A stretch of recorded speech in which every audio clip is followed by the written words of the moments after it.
Alright guys, today we're going to be reacting to why German state elections matter as a far left and the right populist feed for the top spot. This bro just popped in my feed, so I just want to react to this.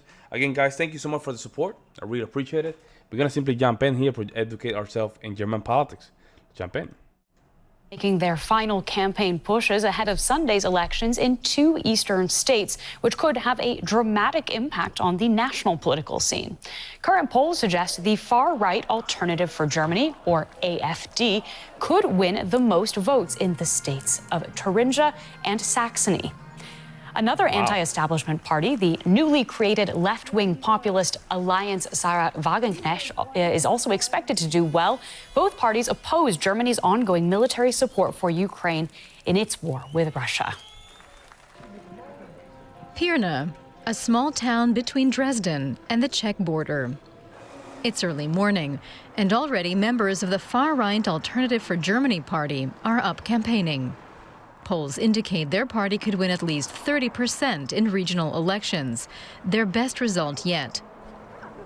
High above their election tent, a dove of peace. The AfD is making Germany's foreign policy a big issue locally, especially its stance on Russia's war in Ukraine. I wish for Ukrainian people that the war will end. But can one still talk with Russia at all? I simply say you can talk to anyone.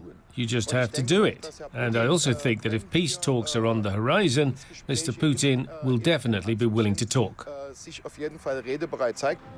This message resonates with some voters. Many here oppose Germany's support for Ukraine. They say the war concerns them more than domestic issues. The most important thing for me is peace, not an arms race, dialogue. I wish for peace in the world. Yeah, but I wish peace in the world as well. I mean, I think it's important to just wish peace, but I mean, you need to be prepared. Things happen, you know. Think about this, folks. And this is very interesting. Imagine that all of a sudden this thing just break out into craziness. Are you guys prepared? That's what I want to ask. Are you guys prepared? The political process can do so much, right? But you always have to think that you have to be prepared for the worst. Are you guys prepared for the worst? That's the question.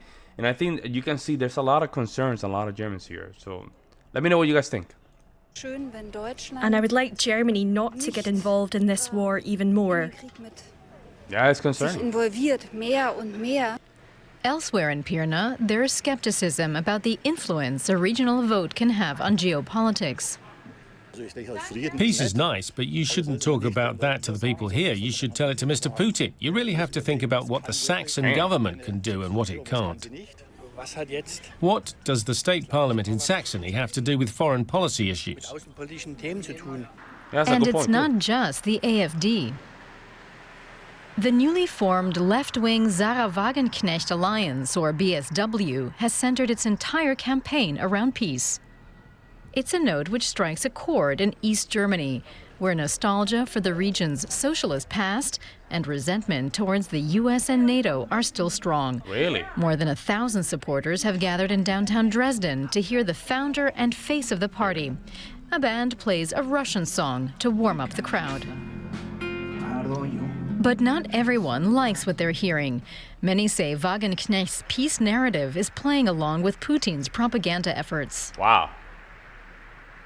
What a man. Putin is a war criminal who started this war of aggression, and he belongs before the court in The Hague. True. And Sahra Wagenknecht is practicing. Yeah, you have to be careful with this talking point because Putin is not an angel, folks. Putin did start the war in Ukraine. We have to keep it 100 here. Putin did start this stuff, so. His spokeswoman in Germany, she's spreading his lies. Wagenknecht rejects this criticism. Don't let yourselves be fooled by tales that we are Putin's friends, when we are the ones advocating for peace and diplomacy. Whether these messages prove effective is ultimately down to voters on Sunday.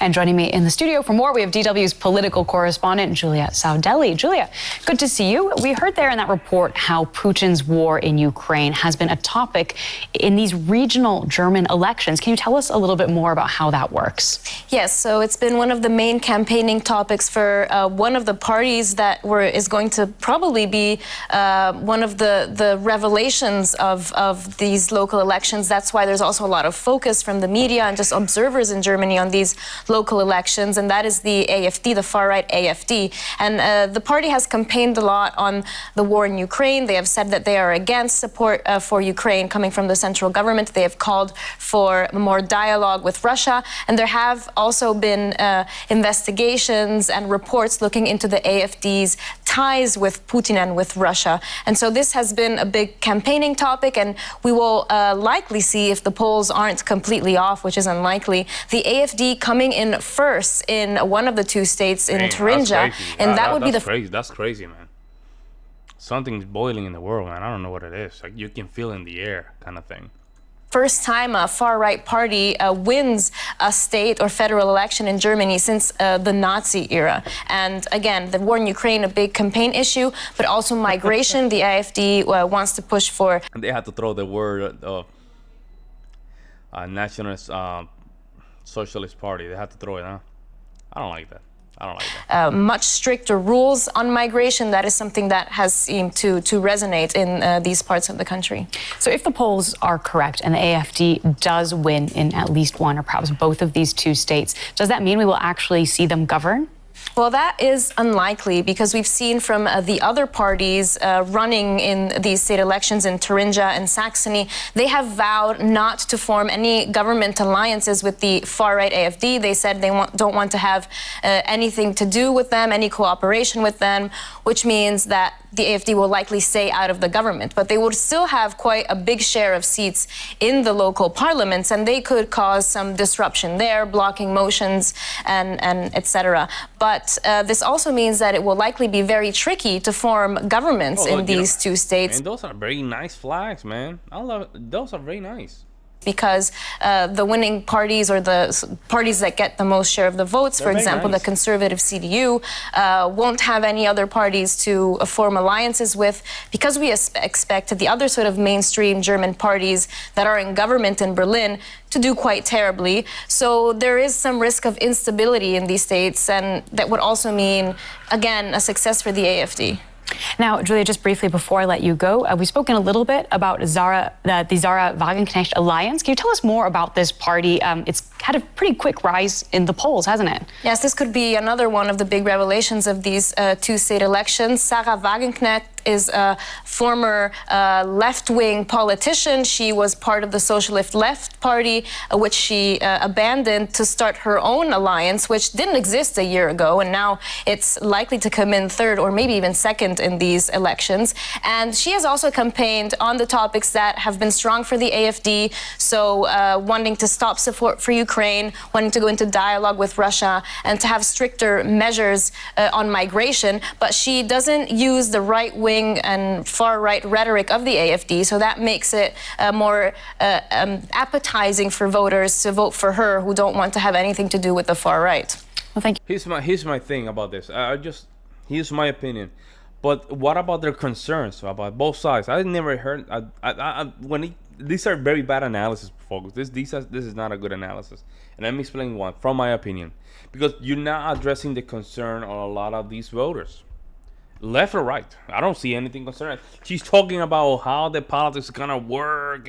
Yeah, folks, that doesn't really matter, because what you're doing is you're creating a scenario that is all for show, with no results. Yeah, because this party will win, there's no reason that this one is gonna be working with the other one. But it's not about them. It's not about the political party. It's about the constituent. Is there a concern about these kind of topics? But I don't like these analysis, but that same reason, because it's very superficial, And this is not only in Germany. This is overall, right, everywhere. They have these political analysts, but they come up with very superficial analysis, and that really doesn't help, in my opinion. But let me know what you guys think in the comment section below. I would love to hear you guys' opinion regarding the topic. In the meantime, guys, I will see you in the next one.